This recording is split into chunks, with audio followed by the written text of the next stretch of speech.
Do you want more success, more growth, more results? Then it's time for the Boundless Success Accelerator from the Modern Observer Group. This isn't your average coaching program. It's where top performers come to dominate. Weekly group sessions, on-demand coaching, a community that's got your back, and a power-packed library of tools to supercharge your business and career. No more excuses, no more waiting. Get in, level up, and start building the life you've been dreaming about. Visit us at modernobserver.com/boundlesssuccess to join today. Let's get you to the next level.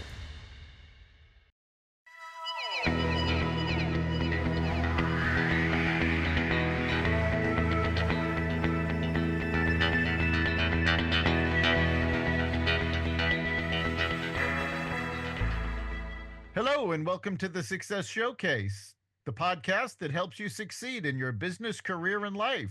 I'm your host, Eric Lopkin, with the Modern Observer Group, and with me, as always, is Chip Janiszewski from the Happiness and Success GPS. Chip, how you doing today? I'm doing great. How about you, Eric? Doing fantastic. And, as we record this, it is St. Patrick's Day, so there's lots of revelry going on. Are you doing anything special? No, but once a year on St. Patrick's Day, I changed my name from Chip Janiszewski to either Chip Mick Janiszewski or Chip O Janiszewski. So that's just the way it is. I should have put on green socks because I do wear green socks on St. Patrick's Day. But no, I'm just happy St. Patrick's Day to all of our friends who are Irish. And today everybody is. So happy St. Patrick's Day to everybody. Absolutely. All right. So we have a very special guest today. We are talking with Connie Eishall of Freedom to Create. Connie is a creative marketer, and she is coming to us from Dubai. So we are expanding our reach here. Connie, welcome. Thank you. Thank you, guys. Thanks for having me. Yep, it's in Dubai, almost midnight. Why don't you tell our listeners a little bit about yourself? Okay, great. Well, first of all, I do hail from Northern Virginia, Reston, Virginia, but I've lived in Dubai in the UAE for the past 15 years. I'm an artist at heart for sure. I love creativity. I think that's pretty much all I know in the professional world, to be honest. But being out here in Dubai has been great because I've been able to see a lot of the world. I've traveled a lot. I've seen a lot of Asia, I've seen a lot of Europe, and I think with me being able to travel, it's definitely influenced my creativity and my imagination for the better, to say the least, because I've experienced different landscapes, I've experienced different cultures, food, colors, you name it, and I always look at everything I say through a creative lens. So to take all that in has been a great experience because, of course, it's influenced my imagination and obviously being exposed to the world helps, look at things from a different perspective. So as I said, being an artist at heart, I launched my personal brand, you could say, Freedom to Create, back in 2015. So this is about 10 years ago. And it was part of my side hustle, you could say, when I was freelancing and working a full-time job. So I just started to get a lot of new business through my side hustle. And I said, why don't I deem a personal brand? And the reason I named it Freedom to Create and not necessarily associated with my actual name is because I believe that creativity is infinite and beauty is in the eye of the beholder. So there's not really a necessary wrong or right in how a person or an individual perceives art. It's more of how they take on their perspective and their opinions through looking at a masterpiece, whether it's like a ball of metal or it's a beautiful oil painting. Art can come in so many shapes and forms. So that being said, Freedom to Create resonates with the fact that creativity is infinite and it's a very subjective conversation or matter. And then with my personal brand, I finally went in full force and launched Freedom to Create as a fully licensed LLC. We are still very small and mighty, but this was 4 years ago, actually this month, which is unbelievable. So time flies. And I took that risk right in the end of the pandemic, or as we were getting out of the pandemic. So it was pretty risky, but I think it was well worth it. So, yep, that's kind of where I stand today. I'm pushing forward and spreading freedom's wings, as I say, wherever possible. Fantastic. So you said you've been in Dubai for quite a while. You've been experiencing different cultures, different places. How does that influence your work? I mean, you do a lot of branding. You did branding in the US, in Dubai. What are some of the similarities and differences? I mean, I would say cultural values have a big play in the kind of branding and let's say aesthetic design that I do, in general, because I've worked with many different nationalities, many different kinds of companies. So whether it's multinational establishments or small businesses or solo entrepreneurs, and depending on where they come from the world, there's different kinds of tastes. So sometimes, for example, Middle Easterners, they like to put a lot of extravagance and a lot of information in their advertising or their visuals. And then Europe, they're very minimal, conservative, luxurious. So it's been cool because I've been exposed to a lot of different styles, you could say, in terms of how people perceive, let's say, quality or good visual communication to their benefit. So I've had a mix of everything, you could say, being out here, but I think I've embraced my style, and that answers a good question because obviously, like with being exposed to different kinds of designs and cultural influence, I kind of found my niche, you could say. I really embrace minimal design, luxury design, elegance, simplicity, but simplicity to an extent where it's not necessarily the easy way out. It's more like creating designs and visuals that create or an impact through sophistication. So it could be the whole saying, less is more, basically. So it doesn't mean just because something looks simple that it doesn't have a deeper meaning or connects to the audience in a certain way. I think imagery, such as photos and videos, and even things like typography and colors, even though they're all the fundamentals, it's how you use them and they can speak a lot. So I definitely love like more elegant, classical, minimal design. Nice. Yeah, there's nothing easy about simplicity. It's actually so much more complicated than people realize. I'm blanking on the name of the author, but there was a famous author about a century or so ago that actually wrote these long rambling letters, and he would say, "I apologize for the length, but I didn't have time to make it shorter." Because it That's a does funny take one. time, to get everything you want in a design or in a book or whatever it is to create, and keep it simple. Absolutely. And I think, and that's one of the statements that actually is on my website where it says like, simplicity is the ultimate sophistication, which is true. I mean, it comes to a point, it's how you get the message across. And even they say like that whole cliche saying, I always say it's cliche, less is more, but it actually does mean a lot because I think sometimes the most simple messages are the most powerful. So whoever this author is, I can agree with definitely. And simplicity has been very powerful. I mean, take a look at what for a long time has been the number one web page on the internet, the front page of Google. There is nothing complicated about it. It's the logo and a search box.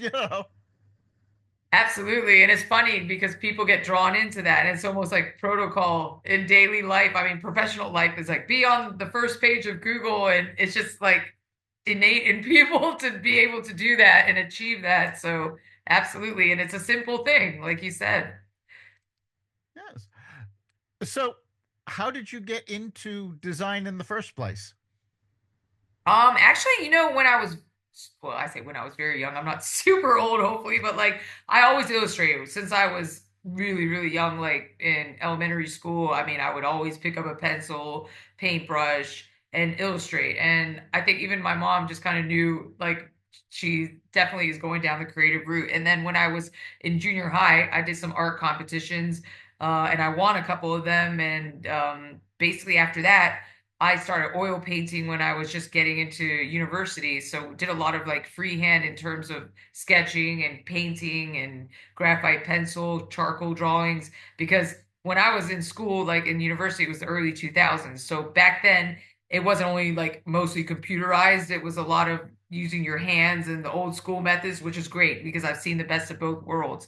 And then I decided to make a profession out of it. And then I remember my dad told me, he was like, if you're going to be a professional, don't just be an illustrator. You should really go down the graphic design route because this obviously is a bit more commercial and it's like a science of art that is used in all aspects of life. Whether you see a menu at a restaurant or a billboard outside or a website. In turn, all this is related to graphic design and visual communication. So I pursued that as my major when I went to university. And then since then, when I got out of university, I've just been doing the same career ever since. So I've not deviated at all. Nice focus. Yeah. I mean, graphic design takes a lot of the lessons from illustration, but it does also put in other things. How did you adapt to the change starting from illustration, moving into graphic design? That's a good question. I mean, of course, like I mentioned, I did study graphic design as my core major, but what I did was, of course, I got training, especially in university, on how to use the software like Adobe Creative Suite and things of that nature. But then, of course, in school, it's like our foundation. But then when I got out as a professional, I started working as a junior well, an intern first, then a junior graphic designer. So I started learning a lot more actually when I was working professionally. So I kind of had the foundation and then just developed my skills as and when I started climbing my career ladder. And at the same time, I kind of was stylizing things, meaning that I was combining the use of like my actual hand on paper with the computer. So I would like sometimes scan in, some of my drawings or my paintings and then add layers of like computerized graphics to them or text to them, like typography. So I was doing a lot of that, kind of like a hybrid of print, or sorry, rather like hand drawings or hand work with computerized work. And then as time went on and the digital era started to become more evident, of course, with digital marketing and social media and all that, things really started becoming a lot more digitally focused. So to be very sincere, I haven't had much of a request or time to really illustrate much anymore. It's purely like not purely but mostly digital, that like what I do at least this day and age, and I guess that's going to continue to be that way for a while. Yeah, I don't think we're going backwards at all. I don't think I so. mean, Sometimes I wish we could though. yeah. I mean, I actually went to college BC before computers, and I can't Yeah, even draw a straight stick, man. So graphics is nothing that I could ever understand, but it's just amazing, um, everything that's been going on. It must have been very interesting. Obviously, you very much get into whatever that you're getting into, and just watching how everything has developed over the last 20 years.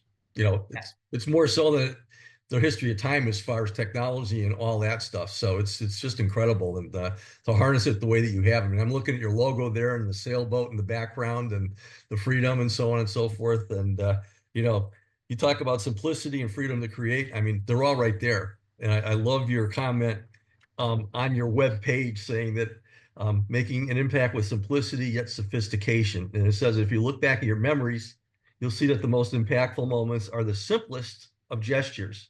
We remember them because they're sincere and meaningful, and simple and yet compelling design is not subtraction for the sake of subtraction, but minimalization is subtraction for the sake of focus and impact. And obviously, all the absolutely. memories and things that I have throughout my life and so on and so forth, everybody, as far as human nature goes, it says, okay, get to the point, get to the point. And that's Yeah, exactly that's what so you do, true. cut through all that stuff and just drill down. And that sounds like that's exactly what you're doing. No, you're absolutely right. And especially with the human race now, everything is so fast paced.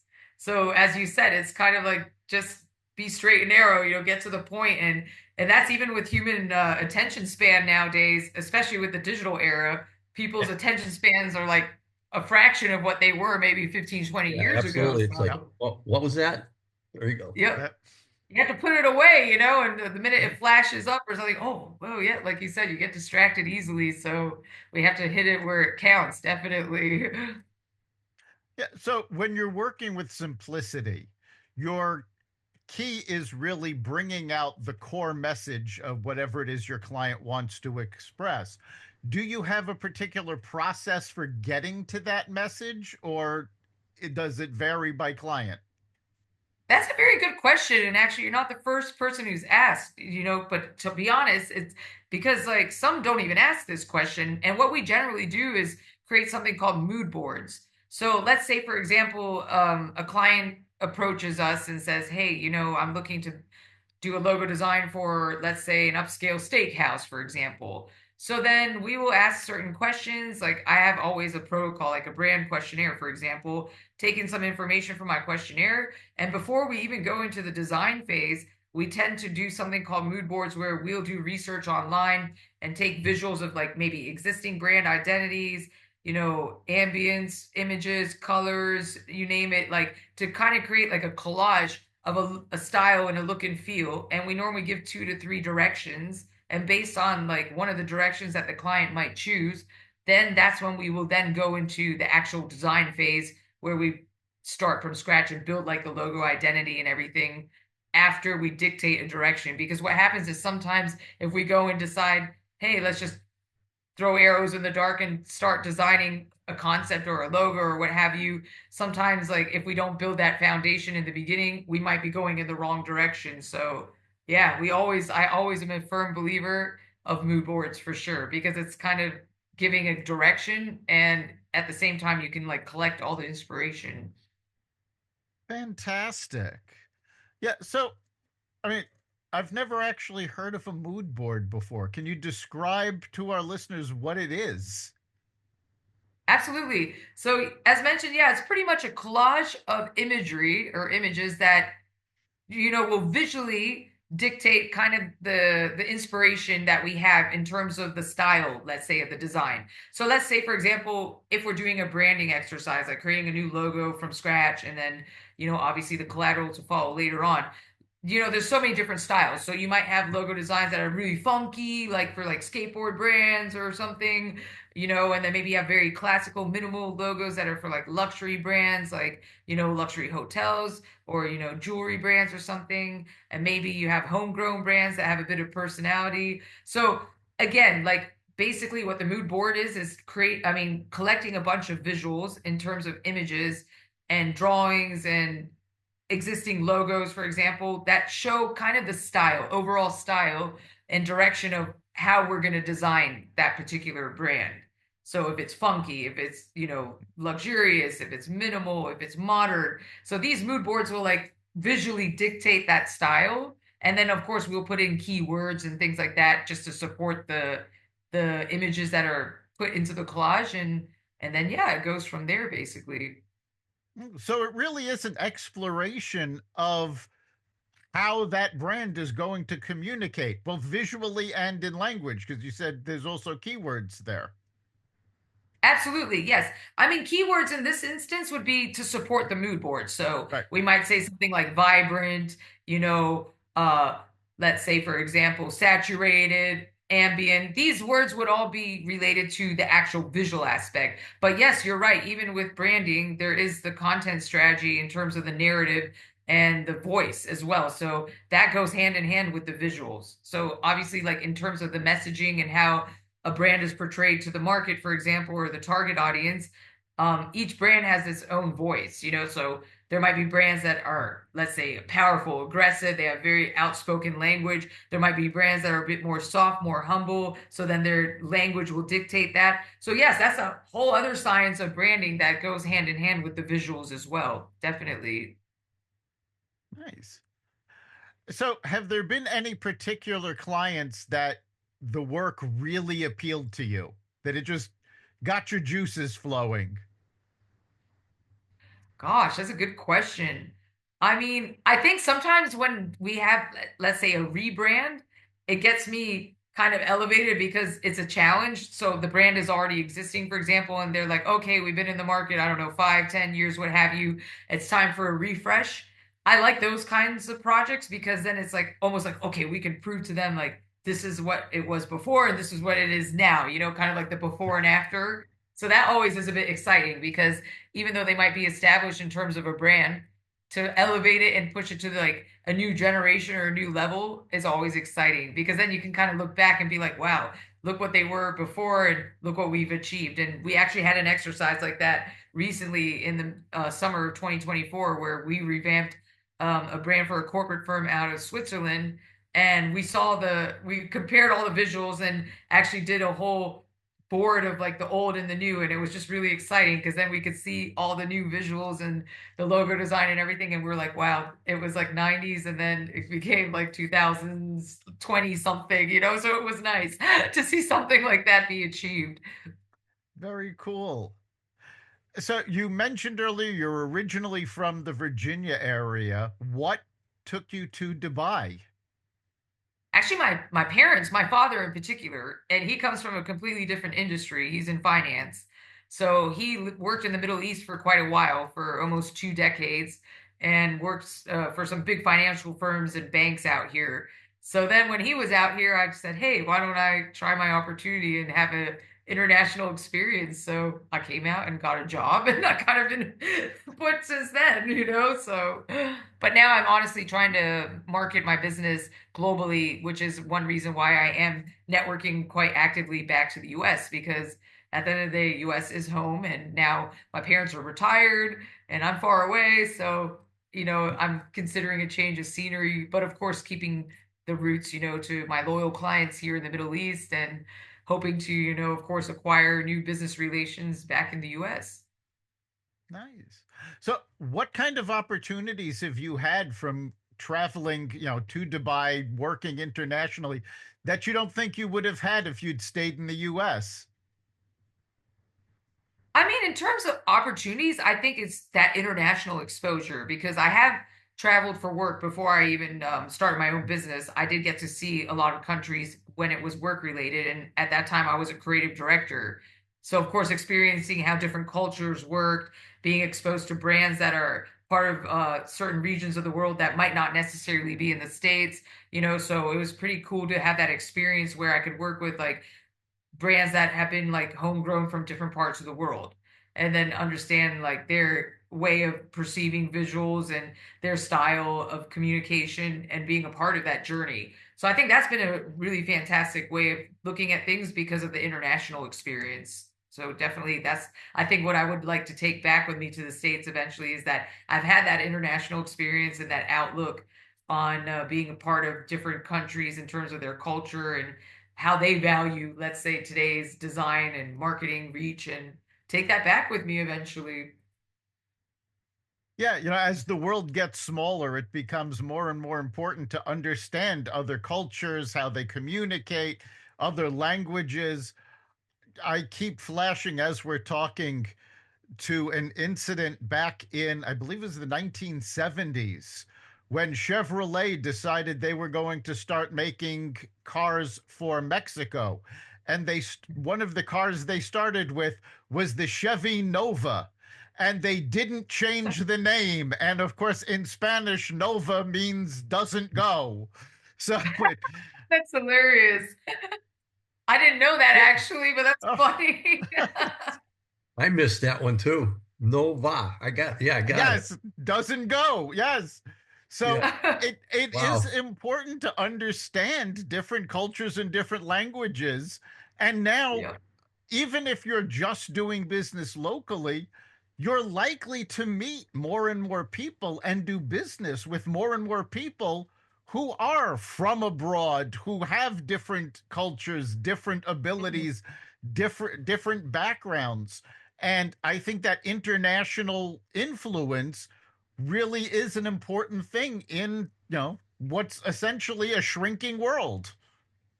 Oh, absolutely. And when you say shrinking world, it's because like everyone's so much more connected now as well. Yes. But that's a funny story you said, because it's almost like whether it's a cultural, I mean, understanding cultures, or being international, or, well versed with the globe, you could say, it's like do your homework. Yes. That cracked me up. Yep. That's a With good one. technology, it's easy I've to learned do. something new today in marketing history. I like that one. Yep. Yep. And it's only a click away now. So Absolutely. Yeah. modern times. All right, so we are actually coming up on the end of our time. So if our listeners would like to get a hold of your company and learn more, how can they do so? Okay, well, I do have my local US number, which works when I'm here, so I'll give that out. And that's probably an easier one to use than my Dubai number. And of course, my website and my email address. So should I just say them out loud to you if that's what Yes. you're okay? So anyone can find me on my local number, which is 571-489-4099. And my email address is Connie, so it's CONNIE at freedom. So I'll spell it out. Freedom to TO create. It's all one word. Freedom to create.biz.